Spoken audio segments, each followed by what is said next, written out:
ఇవాళ AP CM Jagan కుటుంబ సమేతంగా విదేశీ పర్యటనకు వెళ్లనున్నారు. జూన్ 1 వరకు విదేశీ పర్యటనలో ఉంటారు. జగన్ లండన్ వెళ్లనున్నారు. మొదట జగన్ పిటిషన్ పై సీబీఐ అభ్యంతరం వ్యక్తం చేసింది.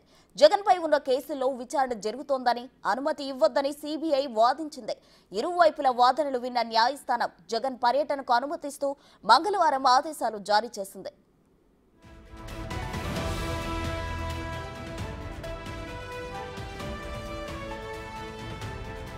కోర్టు అనుమతితో జగన్ నేడు రాత్రి 11 గంటలకు విజయవాడ నుంచి లండన్ పర్యటనకు వెళ్లనున్నారు. యూకే, స్విట్జర్లాండ్, ఫ్రాన్స్ లో పర్యటించనున్నారు.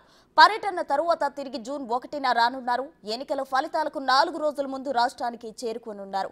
దాదాపు 2 నెలలుగా ఎన్నికల ప్రచారంలో తలా మునకలైన జగన్ పోలింగ్ ప్రక్రియ ముగియడంతో సేద తీరేందుకు లండన్ వెళ్తున్నారు.